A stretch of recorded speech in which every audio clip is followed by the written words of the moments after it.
Hey y'all, welcome and welcome back to my channel. It's me, Kia Simone, and Love and Marriage Huntsville is back. Let me just give this season's disclaimer. Y'all know how this goes. As always, I am an equal opportunity reader. I will read your fave down to the ground. You know, I've done the nice thing, the whole please let's be respectful. Like, listen, this season is Black Hoodie and Black and Mild energy. I'm not doing the drama. I'm not doing disrespect. In my comments, I will block you with no conversation, okay? Okay. Now, let's get into it. Thank you. I needed to get that off my chest. Now, before we do, of course, I got to shout out my super thanksters and my cash appers. Thank you so much to Tanya Fuller and Yvette Greer. I love y'all. And on Cash App, Tia Baker, thank you so much. I truly, truly appreciate y'all.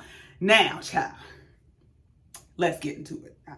I'm ready now. So the episode opens up with us catching up with the cast about how amazing Huntsville is to live in. We see that Mel has been teaching property preservation courses, and that I guess there's going to be a scene to come with Chris Fletcher's wife. She's asking what's going on with Mel's dating life. Mel says in the confessional, I know there has to be more going on in Huntsville to be concerned about than who Melody may or may not be laying up with. I said, well, hold on. Didn't the people call for Destiny to be fired for that same attitude?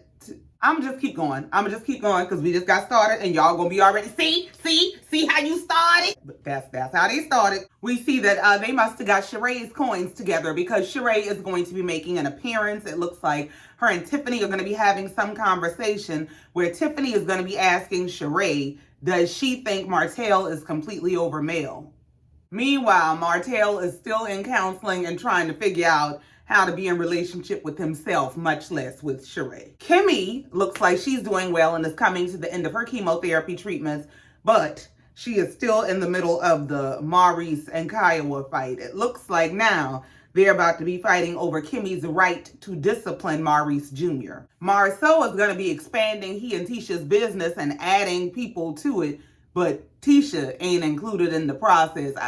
It's confusing already because I thought, ain't Tisha's name supposed to be on all the paperwork? Ain't that what they told us all last season? That Tisha is the big CEO? Just what in the Lady Eloise is going on. So after they do this kind of catch up flash forward to give us an idea of what this season is going to be, the first scene is Mel going to visit Kimmy. She said she's only spoken to Kimmy a little bit by way of social media since the reunion in LA, so she's definitely due for a check-in. And that's the first thing Kimmy said. Kimmy said, I haven't seen you in a minute. I ain't seen you since the reunion. Happy belated birthday. And she, oh, thank you. Kimmy said, I hope it was a great one. She said, yeah, I mean, it was good. Kimmy said, what'd you do? Go out of town? I did. So this is what this is going to be. So this is what we're about to spend a season watching. A whole season of us getting told her business ain't our business.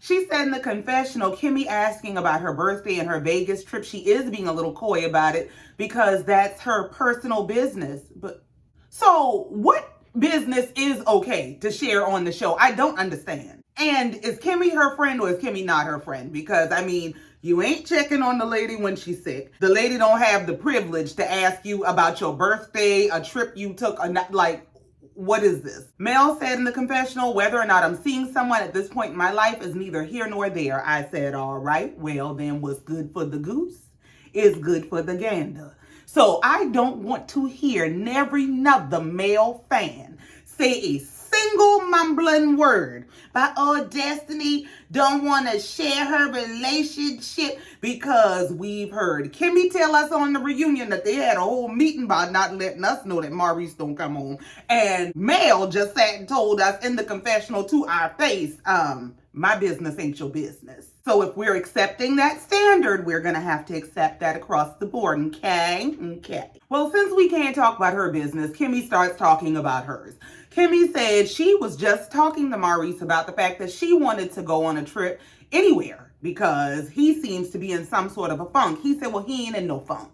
She said, well, you in something. Walking around here with an attitude, you in something. Maurice said it's not that he's in a funk, it's just that Kimmy has been ripping and running and she needs to slow down and recharge her battery. Kimmy is wrapping up her chemo, but she still has surgery and I believe radiation to go through. And so he's saying she needs to kind of slow down and preserve her energy because there's still a lot more of this battle to go through. So Maurice leaves them to talk and they start discussing that Kimmy wanted to celebrate that she was ending chemo. This is the point at which the conversation becomes pretty much contrived for me. So Kimmy tells Mel that she's due for surgery in about 1 to 2 weeks, but she also wanted to have a party to celebrate that she was ending chemo. So Mel does the whole, oh, we're having a party, excited thing. And she said, well, that's the issue. Maurice isn't excited. He doesn't want me to have a party. So of course, she's trying to find the middle ground where she can get what she wants and he can get what he wants. And what does that create? An opportunity for Mel to throw the party. Mel said, well, if you tell me what you want, I'll plan it for you. And in the confessional, Kimmy said on her sickness journey, Mel has been a really good friend and she can appreciate that because they haven't always seen eye to eye. That was confusing to me because didn't she just say when she sat down on her couch that she hadn't heard from her since the reunion? Like, ain't that the whole time she been sick?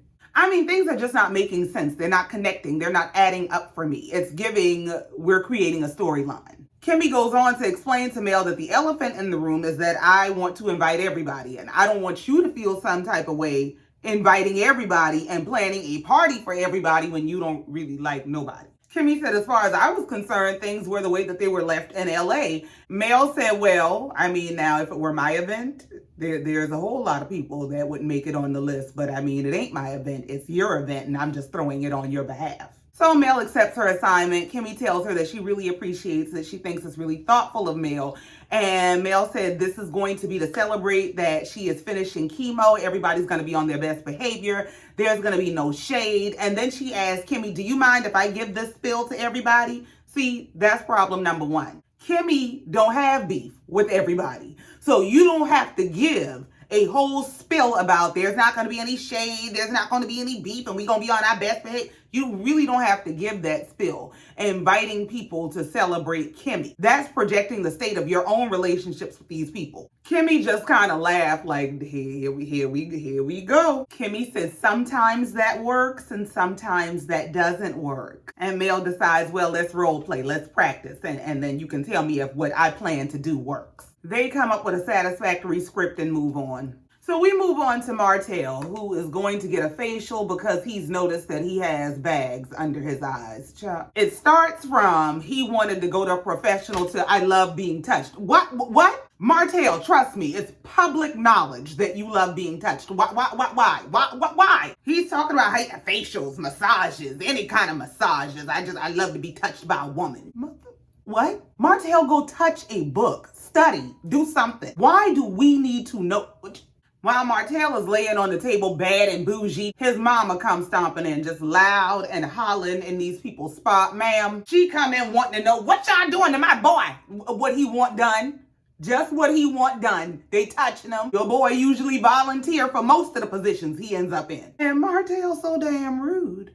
His mama come walk around the table to say, let me see what they doing to you. He said, mama, you might need to be down here. What the? She said, no, you stay right there. I ain't got no problem with nothing.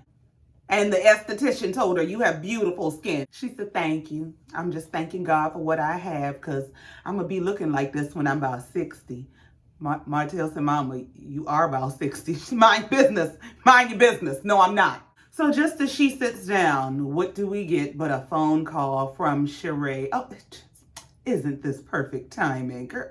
Now, I'm going to owe Bravo a couple coins because they done let us know that the RHOA girls is going to have their girls trip in Portugal because that's where she was calling from, either on the way to Portugal, they in Portugal, something about Portugal. We saw Sonya on the screen and everything. And Sonya want to know, excuse me, sir, while you asking us where we going and what we doing, while we getting paid to be going and doing, what is you doing? Why are you half naked? Because see, this girl here don't have a standard in hell. So she don't even think it's a red flag that you half naked. Why is you in a robe? Yeah, because they watch the show too and they know about you. He's so proud he ain't doing nothing this time. He said, I ain't doing nothing. See my mama right here? I ain't doing nothing. So Martell asked Sheree, well, when you coming here?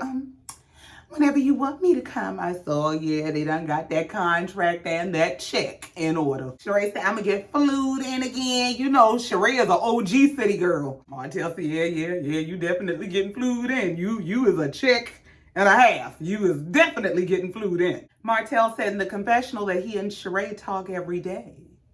They're really good friends. I think the with benefits is silent. Martell said it's nice to have someone to talk to who has been through similar situations and they enjoy each other and they're taking things slow.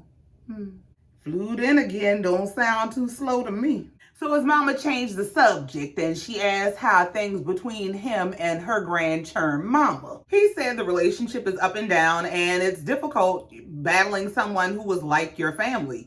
Well, she was your family. Y'all made a family, but I get what you're saying. And that's what Martell said to his mom. He said, she still is my family. And she said, I know you miss your family. And he said, yeah, as a whole, I do. So Martell said in the confessional that both he and Melody attended their kids' Christmas program. And after the Christmas program, he pulled her aside for a conversation and said that they discussed that they would pray about becoming more cordial and being better as co-parents. He said he really thinks she needs to come around on that end. And then we see him back at the table telling his mom that he himself is also going to counseling. His mom said, what you going to counseling for? He said, to be a better person. She said, well, what you need to be a better person for? What's wrong with you? Ma'am, have you been watching the show? First of all, I think the fear for Miss Marlene is that you going to counseling and figuring out what's wrong with you is going to expose what's wrong with me or where I messed up in raising you. Your child going to counseling is not an attack on your parenthood, so it should never be taken personally. For you to tell this man after you watched him self-destruct, ain't nothing wrong with you. What you going to counseling for? Is literally enabling him, tearing his life down. Martell basically said to his mama that sometimes it's deeper than what meets the eye. He said, I could easily go along and say, ain't nothing wrong with me. You know, I'm a good father. I'm a gentleman to women, but sometimes it's deeper than that. And that's a healthy realization for him to have. And if the man needs help getting a license to rebuild a house, he gonna damn sure need help rebuilding his life. He said he realizes that everyone needs some kind of assistance at some point, and that's why he's all in. And I just hope that that's the truth. Miss Marlene said, but that's just life. I mean, you make mistakes, you live and learn. He said, yeah, that's true, but there's also nothing wrong with seeking counsel. Martell said initially he was completely against counseling, but after starting counseling, he really enjoys it and feels like he's able to better express himself. Martell goes on to explain to his mom that the kids have also gone to counseling, and she said that she can understand. She's sure that they need it. Well, why not him? And then she goes off onto this tangent about, but you know, people just got to get it right. You know, just get that bitterness out you. But ain't that what Martell was just saying he's trying to do? Somehow we bent the corner and hit an exit, and now we talking about mail. I don't know how Miss Marlene went from Martell talking about him being in counseling to try to get himself together to you don't need no counseling, ain't nothing wrong with you. Yeah, the kids might need some counseling, and old girl need to get that bitterness up out her and stop talking to them kids about their daddy. And I missed the exit. Now, Miss Marlene, now listen, I know you love your boy, but both of them was talking about the other parent to the kids. I don't know if you on social media and stuff, but your son had your grandkids down to the Instagram confessing to the general public grievances about their mother. So yeah, I mean, I don't know if you know about that, but Martell was smart enough to not quite take the bait. He said he just hopes that things get better between him and Mel. So we move on to Stormy and Courtney's house, and it looks like they have been added to the cast as one of the main couples. So their scene starts off with them in the confessional telling us about the success of their business. And all I want to know is what in the mighty clouds of joy is Courtney wearing? What in the Easter suit does he have on, child? I know that man got some broke-in Jesus sandals and he mean on a grill. You hear me? That's a country mother. That is truly a big country man. When you hear people talk about big country man, that's a big country man. That's Stormy is talking about how successful and busy the business has been. She's not been able to do a lot of the things that she enjoys, like spending time with her family. So that's what we see them doing. They're at home in the kitchen. She's cooking dinner. She's feeding the baby. And Courtney airs his grievances. He said, yeah, while you feeding him, you see what he's doing, right? Stormy said, yeah, what he doing? Eating meat. He's eating meat like a man. So I'm gonna need him to get off your boobs. Stormy said, I'm working on it. I feel like I'm getting better with breastfeeding. Courtney said, that man eats steaks. She said, well, what if I wanted to breastfeed until he's 3? He said, that's a hell no. That's gonna be a hell no. Them was my kids first. Okay, we ain't going through this. In the confessional, Courtney said, listen, I understand that breast milk is healthy for a baby. The issue is Chess ain't a baby no more. He damn near a man. I said, what in the fuck, them kids? Courtney said, we as the parents should be in charge, not a toddler. That's crazy to me. Hell with his diet. Well, since the conversation was getting hot, Stormy decided to take it to hell. She said, well, I wanted to nurse all of our kids. He said, who is all our kids? Who are these people you speak of? Courtney said, I don't want no more kids. She said, why? He said, everything that happened with the last pregnancy, you lost a lot of blood, you could have died. I don't understand why you want to take that chance again. So Stormy proposed the idea of a surrogate. That's a compromise. I don't have to actually carry and put myself at risk and we still get to have more kids. He said, no, I'm cool on that too. You can save all your science because I don't want some random Rambo carrying my baby. Stormy is trying to reason with him and said, listen, it shouldn't really matter how you get to the end result, but she ain't really hearing him. No, I really don't want no more kids. She said, are you serious? Hell yeah, I'm serious. I'm serious as this baby sitting here. I'm serious. She said, well, why? He said, I don't want to talk about it. Stormy said, well, listen, I don't want the conversation to be completely closed. She said, I don't know that I want to use a surrogate. I don't know that I want to carry, but I do know that I want us to be open to the option of having more kids. This man said, I don't want Chess and his brother or sister or whoever is getting ready to come from the heavens to be competing. What? Stormy said, I'm confused because we started at, you don't want nothing to happen to me. You concerned about the dangers of me being pregnant and giving birth. And now we ended up at Jacob and Esau. Like, how did we get from you worried about me to sibling rivalry? How? What the old country ass said, I ain't got too many words, okay? He said, I just don't want no more kids. You might want to go check on your pork chops. Stormy said in the confessional that it's not completely out of the norm for him to shut down during difficult conversations, but she doesn't feel like this conversation should be that difficult. So Stormy says to him, listen, it's just kind of crazy to me that you really feel like this and you're saying this right now. He said, well, I'm going to tell you like this. It's pointless to keep talking about it. I'm really through talking about it. She said, well, why? He said, I don't have to give you no reason. Well, what? She said, you do. He said, I don't got to give you nothing. You going to have to give me a little more respect than that. That's what you're going to have to give me. Watch your tone, player.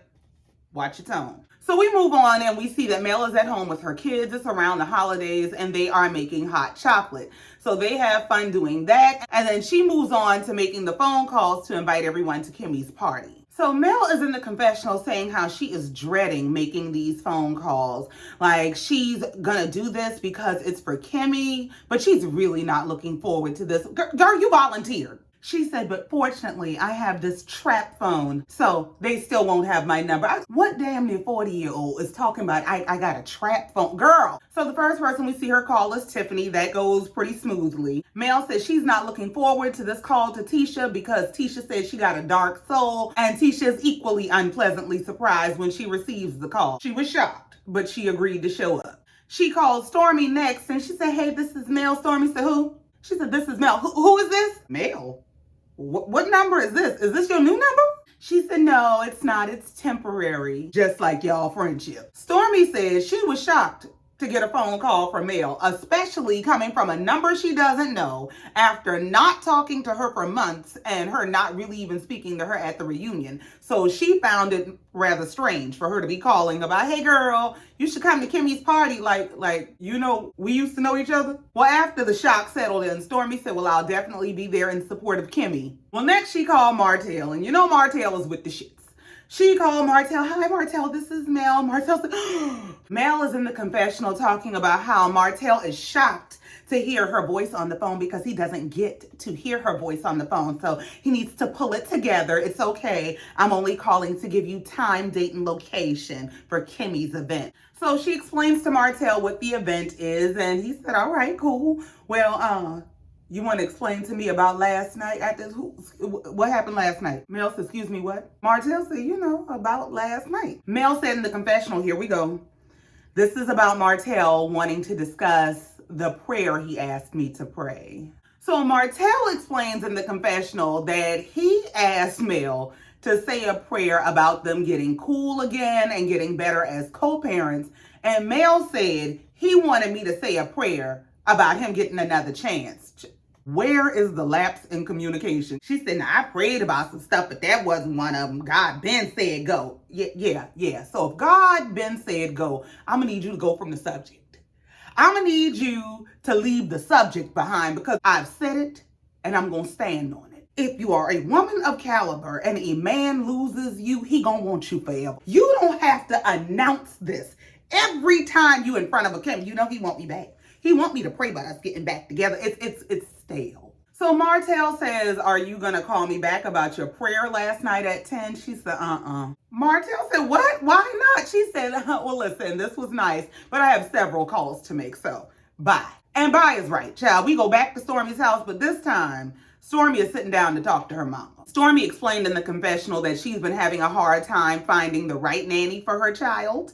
So what she decided to do was have her mom come down. So her mom has moved into the guest home at their house and she takes care of the baby. So they sit down to talk and catch up, and she lets her mom know about the conversation that she and Courtney had, that Courtney said he doesn't want any more kids. Her mama said, well, why not? She said, I don't know. And I didn't even know it was no until we were having the conversation. Stormy said after everything that she went through with her pregnancy and delivery, she initially said she never wanted to do it again, but she never thought that he felt that way. And her mom said, well, maybe it was a trauma for him too. Stormy said, well, if that's the case, he needs to say that. And her mom said, but that might not be easy for him to say. He's a man, and the thing about men is sometimes they hide their emotions. She said sometimes they don't want to let their feelings out, and he might not be comfortable discussing that. Stormy said, how are you not going to be ready to discuss that or want to talk about that? What do you mean? Her mom said because it might trigger him to get emotional thinking about what he had to go through, watching what you had to go through while you were going through your delivery. And Stormy's response is, so you think that's okay that my feelings are hurt because he said no?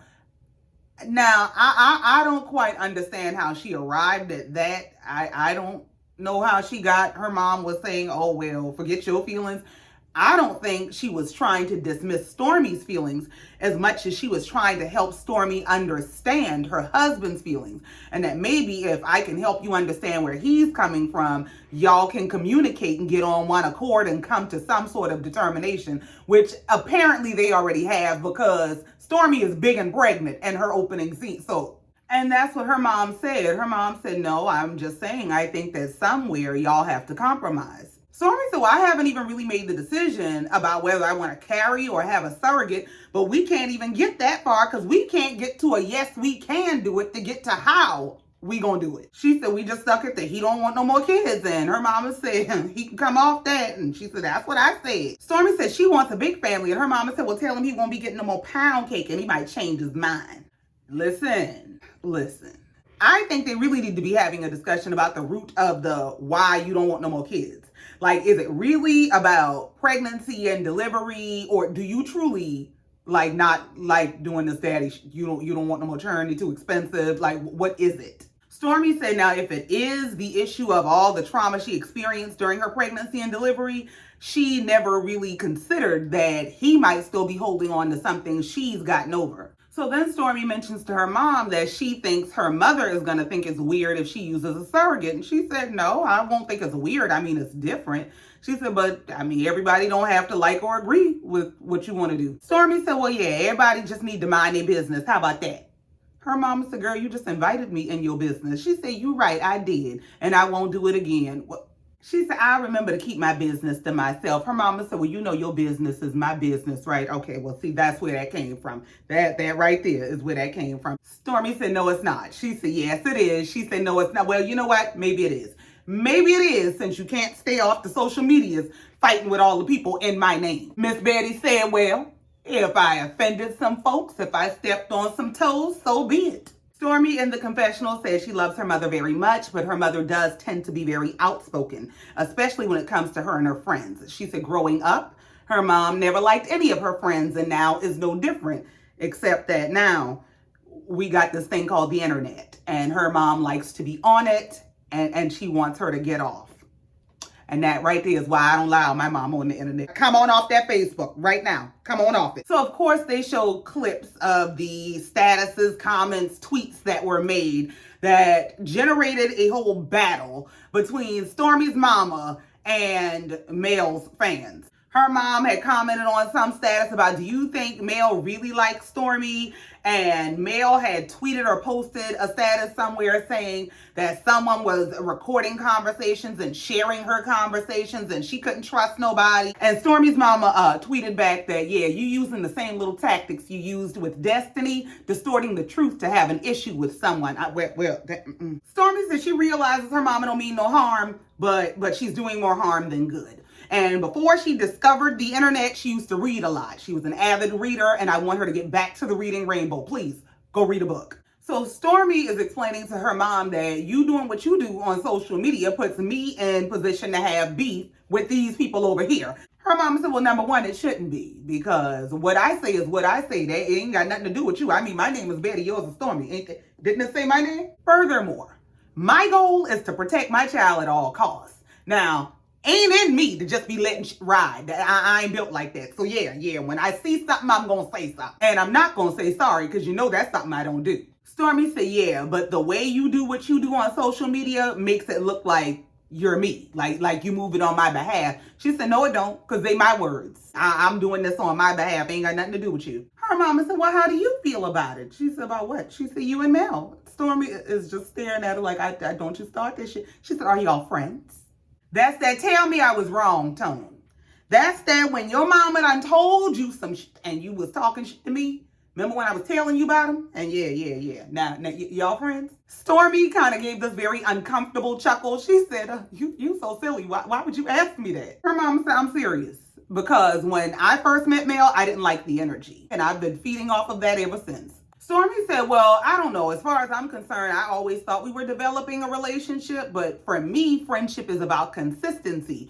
So when a thing stops being consistent, it kind of goes back to the old saying. When people say, you know, people are one way in the beginning, but if you give it time, you will see who they really are. She said, I mean, we haven't talked in a while. She said, that was before you said something. So it ain't got nothing to do with this beef. She said, even at the reunion, we didn't even really talk. So her mom was kind of surprised. Y'all didn't talk? She said, no, not really. She said, you know, all of a sudden, I got a call from her the other day to invite me to Kimmy's event. And first of all, I was surprised because, like I said, we didn't really talk at the reunion. I haven't heard from her for months. And this was supposed to be someone I'm developing a friendship with. But you're not even calling me about our friendship. You're calling me to invite me to Kimmy's event after you ain't talked to me for months and ain't really talked to me at the reunion. I guess it just felt kind of weird. Weird is right. She said, you know, I mean, I think the last time we talked, it was, oh, how are you? I haven't heard from you. And it was, oh, we'll talk. And then the we'll talk turned into months and never really heard from her. And her mom said, oh, so she did you like she do everybody else, like she did Destiny. Now, while Stormy mama don't give a damn, Stormy is still stepping on the eggshell. She said, well, I'm not saying that. That's you saying that. I'm just saying I see stuff for what it is, whatever that means. All I know is I respond accordingly and I match energy. She said, and the moral of this story is I, Stormy, have to deal with what you, Betty, say. She said, no, you don't. No, that's the part you're going to have to clear up. You ain't got to deal with the damn thing that I said. She said, if they're not adding value, what good are they to you anyway? I said, well, this lady is just going to sit up here and read. So we move on and we get to the bar where the celebration for Kimmy is going to be. And I think it's supposed to be like a golf bar kind of thing. Child, all I see is a bar with a Wii. Like, are they playing golf on the Wii? So Kimmy and Maurice get there, of course, because Mel is hosting. She's already there. Kimmy tells her she's very pleased and thanks her for hosting this event for her. So we start seeing guests arrive. We see Kimmy's parents and a girlfriend of hers. And then we see Tiffany and Lewis, and she is also pregnant because I guess they just is in the water. So then we see Martell arrive. Martell said he hasn't been around Mel and her friends in quite some time. So it is a little bit awkward.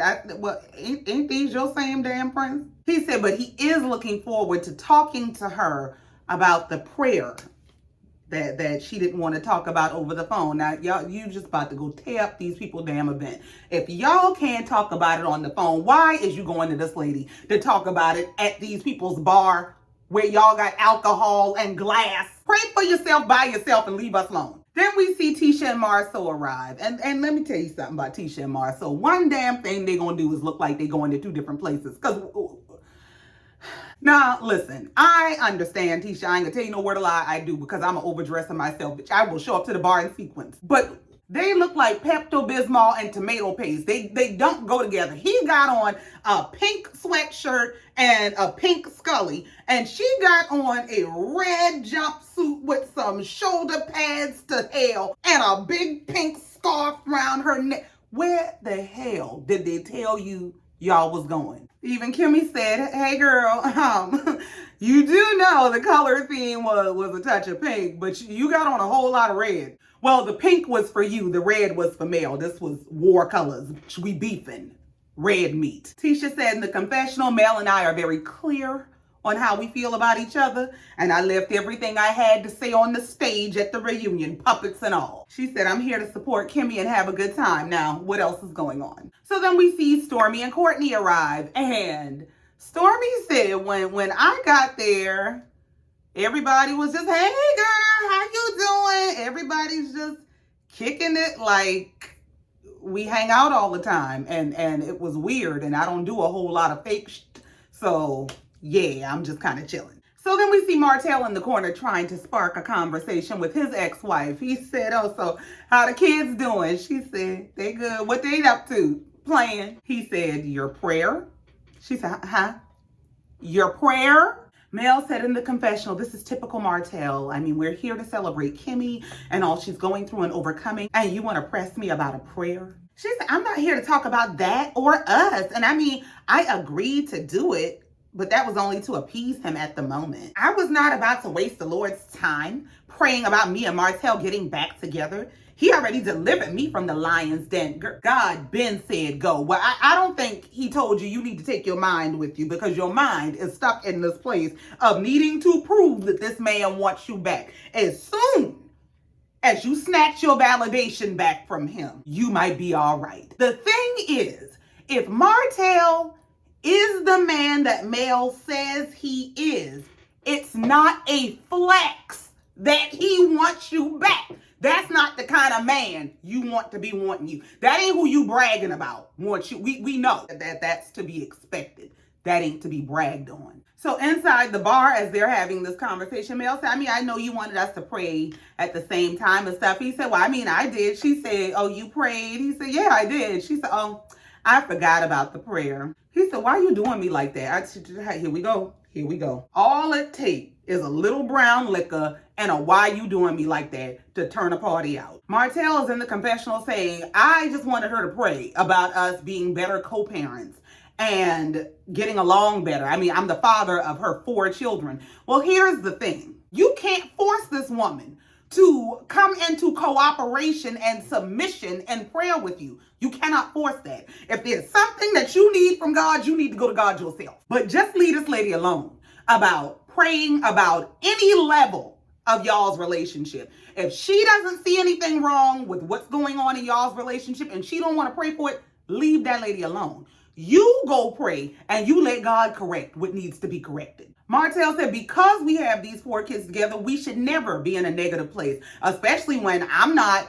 trying to bring you down or trying to hurt you or say hurtful, spiteful, negative things. At this point, y'all need Jesus and a janitor because this is a mess. So to bring everything back into perspective, Kimmy calls everyone together to give them a thank you speech because that's why we here. She shared with them that her doctor gave her amazing news. She had a PET scan and they see absolutely nothing. So all of the cancer appears to be gone. They are still going to do the surgery and radiation to remove the affected area, but it looks like she's doing a lot better. Mari said in the confessional, seeing Kimmy be so happy and enjoy this moment made him understand that she needed it. So we see Mel, Stormy, and Tiffany all sitting off to the side, and Mel starts kind of whispering to them, don't y'all want to go fix the plate? They just kind of looking at her like, you talking to us? Stormy said, well, listen, before you go do that, because ain't no we, I would like to talk to you over here if you don't mind. Mel said, but I want to eat. Don't you want to eat? She said, yeah, I do, but I would like to talk to you too. Stormy said, well, what's up? Mel said, with what? With us? She said, yeah. She said, nothing. I don't think anything is up with us. Stormy said, really? Well, when's the last time we talked? Mel said, well, I'll be honest with you. I really haven't talked to anybody. Girl, here we go. As soon as Stormy said, well, I know that. I do know that, Mel pounced. She said, and did it ever occur to you to say, Mel done changed her number. What's going on? Stormy said, I didn't even know you changed your number. I just knew I texted you and I didn't get a reply. So you didn't try to call or text after that. Stormy said, I did. So you didn't get the da-da-da-da, this number has been changed. You about to make this her fault that you did not communicate to your friend when you changed your number? What? Stormy said, no, we're big on texting. That's how we communicate. We text. Mel said, yeah, that's my point. Stormy said, yeah, so when I text you and I didn't get a response, Mel said, now, but you could always DM me. What in the public figure hell? So we should go from communicating like friends to me being in your DM like a fan. Girl, if you don't go to hell. Stormy said, I don't move like that. Mel said, now, you know good and well you could have DM'd me. Stormy said, I'm not DMing you. I'm not DMing you. That's what I'm not going to do. And in the confessional, Stormy said it hit me when she told me I could have DM'd her because I don't have a friend on this planet that would tell me to DM them when they changed their number. It made absolutely no sense to me. And the episode comes to an end with Stormy said, I'm not DMing you. I feel like we're disconnected as fuck. And we get a to be continued. So it looks like that's where they're going to pick up next week. And then we, of course, see a preview of the rest of the season to come. It looks like there's going to be some sort of a tea party to come. Stormy is bringing her mom as a +1 and her mama is bringing her mouth. She is going to be telling Mel to shut up while I shut you down. Girl, it's going to be a time. We're going to get into Tisha and Marceau and their dysfunctional marriage, business, and life, that he is adding people to the company and kicking her out and she don't know what's going on, child. It looks like Kiki done got the full-time job she was campaigning for around this mother. And Stormy as letting her know I got one too. It looked like she gonna be talking to Stormy about who she would have popped, and Stormy is letting her know you got your ex popped right back. Now pop on that. And then we see that Sheree is going to grace them with her presence, and she is sitting down with nosy ass Tiffany, who don't have no decency but to be sitting down talking to this lady about, Martell's a dog, right? They must not know. Sheree is not only from Atlanta, she's from Bravo, Atlanta. This was on Real Housewives of Atlanta with the likes of Nene. She said, you do know I watched your show and you cheated too. I don't know who are you talking to? And it looks like they're going to eventually be confronting Tiffany about her bullshit and throwing all this salt in the game, and Louis ain't having it. Child's about to be a contrived mess, but that's it, that's all, and I ain't got no more. Thank you so much for coming down here listening to me and letting me get this off my chest. Please be sure to like, share, comment, and subscribe if you have not already. And in the meantime, until next time, just like every time, I love you and I mean it. Bye.